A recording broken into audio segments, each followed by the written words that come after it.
don't be scared of getting out of your comfort zone. I would say it's a big one, because sometimes we might just be afraid of circumstances, or we're thinking a lot about what might happen. Just take an action now, because nobody will do it for you. Kill Complacency, a podcast that inspires growth and intentionality and helps you overcome your greatest obstacles. Maria, now you're here looking for more opportunity, right? Mm-hmm. You've traveled a lot of the world. You've lived different places. Yeah. What, besides Gary, what brings you back here? Brings me back here to the States or Oklahoma? Or Yeah, Oklahoma. I mean, to be honest, when I came to Oklahoma for the first time, I would never think that I'll actually come back to Oklahoma for like multiple times. Like after the summer, I came back to Oklahoma again. I stayed with Gary again, and then he was the one responsible for like giving me this idea to come to the States and to live here for some period of time. Mm-hmm. So after the summer, we had some conversations, and I just ended up being here. Basically, he was the first one who offered me some help too, that he can, set some appointments for me, job interviews, so I can get an idea what kind of jobs I can apply for. And I'm like, yeah. So talk to me about that, because to shift gears a little bit, I know there's people listening to this who are doing something that they wish they weren't doing. Mm-hmm. So how do you go about building a relationship with Gary that he's willing to help you, but also how do you shift into doing what you want to do in life, your dream? Okay, I would say it all started with selling books as well, because I studied tourism management back in university, graduated just last January, and my dream has always been to travel a lot and work with people. I love Which you're doing right now. I am. I got so lucky in my life so far. So after I graduated my high school, I went to work in Greece. I worked there for 3 months as an animator, entertainer in the hotel. And that's why I wanted to also become better in English. Didn't end up really getting better because I met so many Slovaks there. But when I got to my university, I applied for this job, got selected, finished my first summer in Oregon. And being a part of Southwestern or working for the company, you have so many opportunities to travel. Whenever we have meeting or some leadership seminars and so on, we always travel, we go somewhere. And we have also some incentive trips that we can win during the summer, so we know what we are working for. And like I said, I just got back from Oklahoma. Basically, after this summer, I sold 13 and a half weeks, went to Mexico because my friends who both sold books and now they're like district sales leaders for Southwestern, they got married. After coming from Mexico, I went to Nashville because we had like check-in, we call it check-in whenever you're done with selling books. Then I was traveling back to Oklahoma. Then I was traveling, I went to Vegas. Then I went to LA. From LA, I flew back home, got back home on the October 1st. In 2 days, I was traveling to Palma de Mallorca because we had like organizational leader appreciation trip. After that, we had our kickoff meeting in Serbia.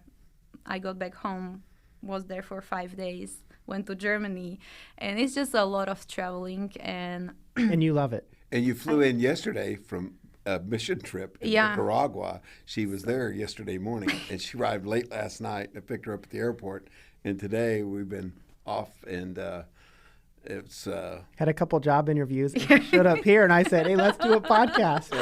Oh, yeah. And I would have to tell you, my wife, Shauna, she just has loved the book people that have lived with us. We've had 3 or 4 summers that we've had people over that have lived with us. And this has been one of the more delightful groups we've had. In fact, we're planning on going to Europe here. I think it's in April. Yeah. And assuming we can find the appropriate travel arrangements and things, so we're kind of planning on going to see them. And so we've had my wife and I have really enjoyed keeping the girls this summer. When you host, Gary, how many people do you have? Well, this time we had 2 for the most part, and then off and on we had 3. So that's kind of, but historically we've had as many as 4 at a time. But and you don't see them much when they're here, huh? Oh no, because they don't get in. They get home at 10, 11 o'clock at night, and they leave at 7, 8 o'clock in the morning. So no, you don't see them much. And even on weekends, they typically go and have meetings, and so you don't see them much at all on Sunday. And then they have to come home and go grocery shopping because they buy their groceries and get ready for the next week. And you get to visit with them a little bit on the Sunday afternoon. That's about it. But we've kind of fell in love with this group of girls, and Maria, she's been a great one. We like her.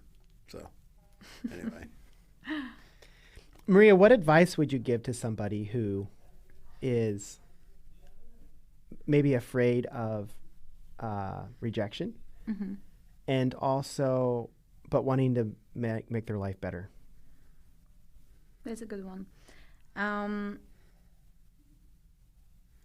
Don't be scared of getting out of your comfort zone. I would say it's a big one. Because sometimes we might just be afraid of circumstances, or we're thinking a lot about what might happen. Just take an action now, because nobody will do it for you. What do you have to add, Gary? Well, I've always said it's kind of 80-20. There's very few people who will overcome their inhibitions or fears.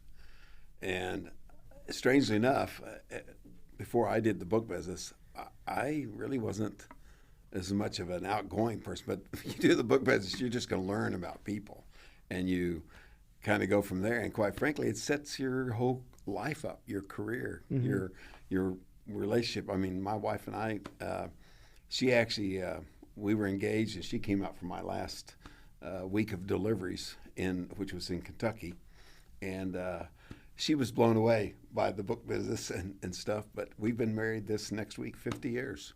So this next week, what day? The 21st. Yeah. Gary, you won't believe this. What's that? My parents will be 50. No, you got them by a year. They'll be 49 on the 20th. Oh. So you got them by a year. I got them by a year. So yeah. Over the years, I have been coached by countless mentors, and now I want to offer that to you as well. How? By Marty Hofmann's Life Coaching. This will be a 6-week program in which I will guarantee you will develop a more growth mindset. We will set goals and learn about the importance of the processes and habits behind those goals. I will also help you see your story differently as things happening for you, not to you. We will also be discussing your future self and give you clarity on who that is and what it looks like. For more information, please follow the link below or hop on martyhoffman.com and follow the coaching link. But I mean, I think it teaches you the same thing in marriage. It's overcoming and forgiveness about the stupid things that don't matter. But I would also have to say a big piece of that, quite frankly, is our relationship with Christ. Sure. Because we have hope, and that overcomes a lot. So I would never want to minimize that or say that. I think we take it for granted. We kind of do, and yeah. And I just wouldn't want to miss that part. But the book business really teaches you a whole lot about yourself, and you've got to overcome. But you cannot. It's kind of like you have a fear of snakes. Well, you know what? Why would you be fearful of all snakes? Because some snakes are good snakes. But we have fears, and so you either need to figure out how to deal with it, learn about which ones aren't bad, yeah. and go on. And that's kind of what you do in the book business. You learn about the different kinds of people. Some people are just bad people, but you'll also learn that sometimes you may not get a sale, but you can help somebody have a better day. And I think that's kind of a big deal. If you can learn that everything doesn't have to be $1, Sure. But sometimes you can have more joy by giving away, giving of yourself. And I remember some tragic things I've saw in families, but I tried to leave making it a better place than when I got there. And I think that's something else you learn in the book business. That's a good point. I'm not a numbers game person, I would say, or I really don't like numbers or just be focused on sales.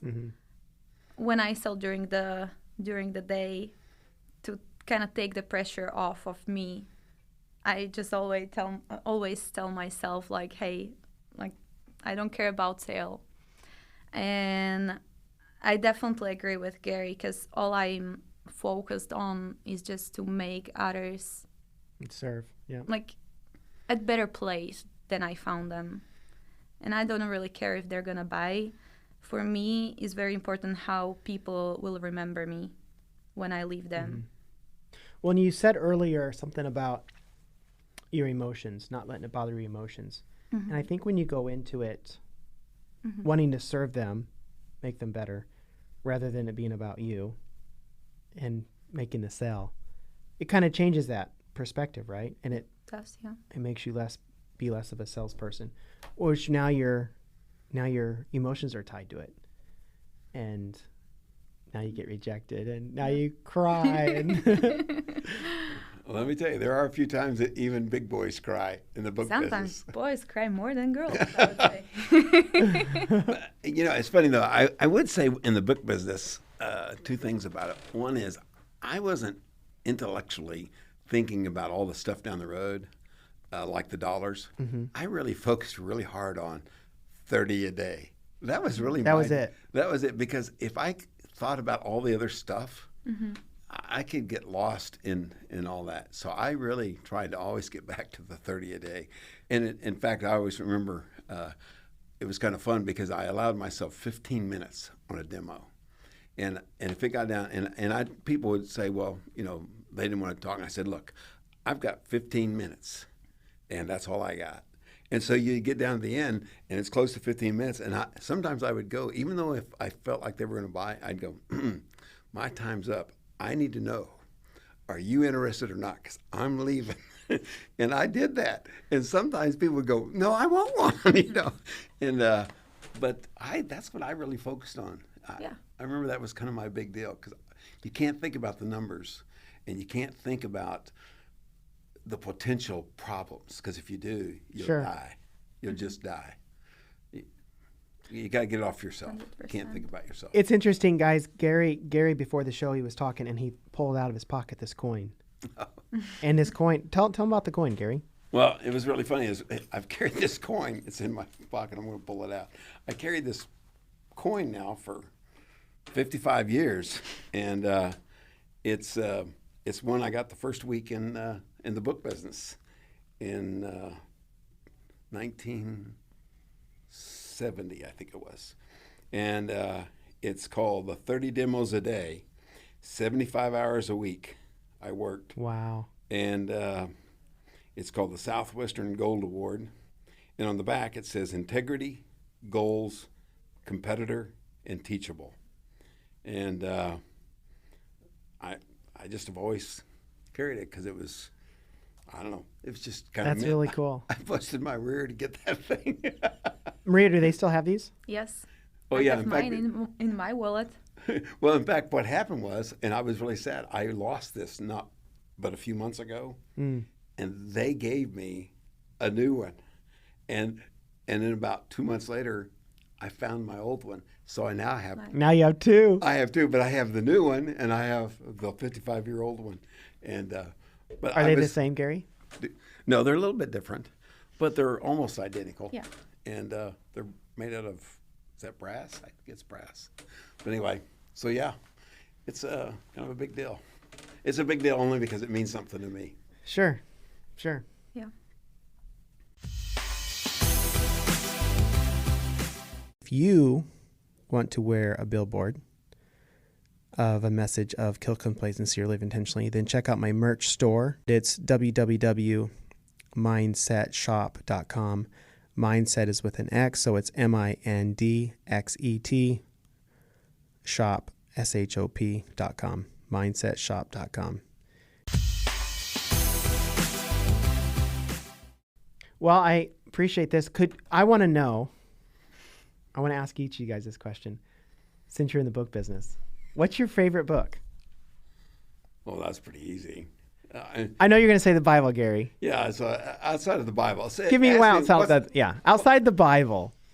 Well, the one that made the most impact on me outside the Bible probably would be Think and Grow Rich. Honestly, that was kind of my biggie one, and primarily because that was, and I even started when I was 7 years old, but that's another story I'll tell another day.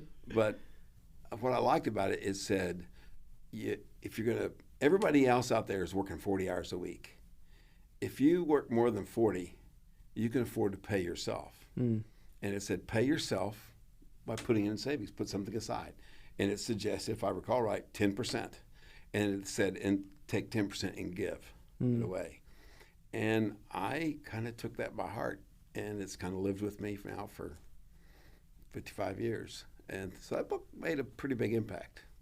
That was kind of my book. What about yours? I mean, I really like a book, How to Win Friends and Influence People. Yeah.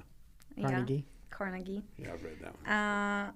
But I would also say one of the books that really made such an impact on me when selling books is like a really tiny book. It's called The Common Denominator of Success. And there is one thing that I always try to remind myself. It basically talks about the right habits, and it says to build a habit of doing things what other people don't like to do. Did I say it right? Yeah. Build a habit of doing the things what other people don't like to do. So whenever I feel like I don't want to do it, that's what you lean into. I always get back to this quote. That's a great book. You know, another book that I loved was called Acres of Diamonds. And it talked about this guy was searching for riches all over the world. And then ultimately he found diamonds in his backyard. And he looked everywhere else. But what he didn't do was look in his backyard. And what that told me was you need to look at yourself and figure out what you want to do. And because there's diamonds there. You just need to work on it. So I love that book. That was one of my favorites. That was another from the book business. There we go. Here's the diamonds. Well, thank you guys for being here. How can we, Gary, I know we could, how do we follow you, Gary? How do people find out more about Gary Olson? We were going to talk about Finacity today with Gary, but we go to the post office, and I got a poster up there for most wanted. I'm fairly well retired, but I have an app that we built called Finacity, and we're really having a lot of fun with it because we try to solve two problems, and this has been a passion of mine literally since about the 6th or 7th grade. That'd be the 7th grade. And that is that if something happens to you, would your spouse or family or your children and grandchildren, would they know your story? Would they know what your parents and your grandparents? And if you don't write those things down, so we try to help people write those stories. The other thing that we do in our app is we try to answer the question, if something happens to you, like you become incapacitated or pass away, would your family know what to do because of your finances? Or have you got things in order? Would they even know where to start? So we really focus on answering that question. And the other thing, which is actually kind of new, I just finished it, but I've put together a piece that's going to be added to all that. I'd like to, this is going to sound horrible, I want to write my own obituary. I think you should. I want to have a 4 or 5 page, 6 page story, and I'm going to allow people to take my outline and do their own, so their kids don't have to try to figure out what to say, and so you also don't get that little bitty 1 or 2 page deal at the funeral, but it says, what were my values? What was I about? What was my purpose? What did God really want to do in my life? And I got that. And the other piece of that I've done that I'm going to give is people to basically plan all that into life stuff, so that your kids don't have to go out and say, well, what song would Dad want sung? Who did Dad want to talk? Was he going to be cremated? It answers all that. Sure. So I gave you a long answer, sorry, to a short good question. But it's, I just think that people would love to know that it's taken care of, so that my kids don't have to react because it was too late or they didn't have time. I've thought about, and I have written my obituary, but more from a goal standpoint. Because like if we have a goal of starting a business, like you guys both, you've started lots of businesses, you come up with a business plan, you know what the end looks like. Mm-hmm. And I've thought about that with obituaries. Like you could write your obituary. Marty Hofmann did XYZ. He's known for being a family guy, whatever. And then you can pre-program yourself to do those things in a sense. I mean, hopefully you try to live out your obituary. Yeah. Well, you're talking about a little bit more like setting up your I'm talking about goals. doing it. Yeah. And I would like in mine, I want to say that instead of that I passed, I want to say I've been redeemed. Mm-hmm. I mean, Jesus died for me. And I want I want to see that obituary instead of being it's an end of, it's the beginning of something. Yeah. And it is. So to me, I believe there's a lot needs to be done in that area, and I want to help people to do that. And I've got it done. We're getting ready to publish it and add it to the website. So anyway, it's there. Gary, I'll have you back to talk about that. Okay. Maria, can people follow you? Are you? Yeah, they can come to Slovakia. I was thinking, I bet if you did it right, you could make social posts of selling books. People would probably, especially the rejection stuff. Yeah. Yeah. Don't know if they'd like that, but. Yeah. I mean, I have Facebook, I have Instagram, I don't know. What's your handle? What do you call them? Oh, like. Isn't that what they call that, the handle? No, I've never heard it called a handle myself either, but on Facebook you can look up. But the catch is how your name is not easy to find because it's not like Maria. We'll put it in the show notes maybe, huh? It's not, yeah. It's Majus. Yeah. Because the thing is that my mom is Maria too. Okay. So when Yeah. I created my account. Freivaldova. When I created my account on Facebook, I wanted to make it different so people actually can find me, not my mom. Yeah. I had so many people actually sending friend requests to my mom. Your mom was like... And she's just passing them to me. So yeah, my first name, last name, and my Instagram account is my last name. Freivaldova. Yeah. A little bit longer. How do you say it? Freivaldova. That's why I never say it. Well, thank you guys for both doing this. Very impromptu, and wish you all the best. Thank you. All right. Well, great. We enjoyed it. Thanks. It was fun.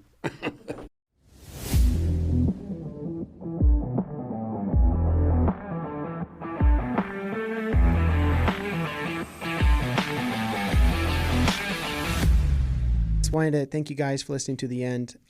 In closing, I just wanted to add that if this message resonates with you, if it aligns with your values, and something in it today triggered something, then you can also look me up on Facebook, LinkedIn, Instagram, YouTube. We are really trying to help people live more intentional lives, to kill the complacency with which they have subscribed to. I know there's many ways which I get sucked in all the time. So if this is beneficial, follow me there.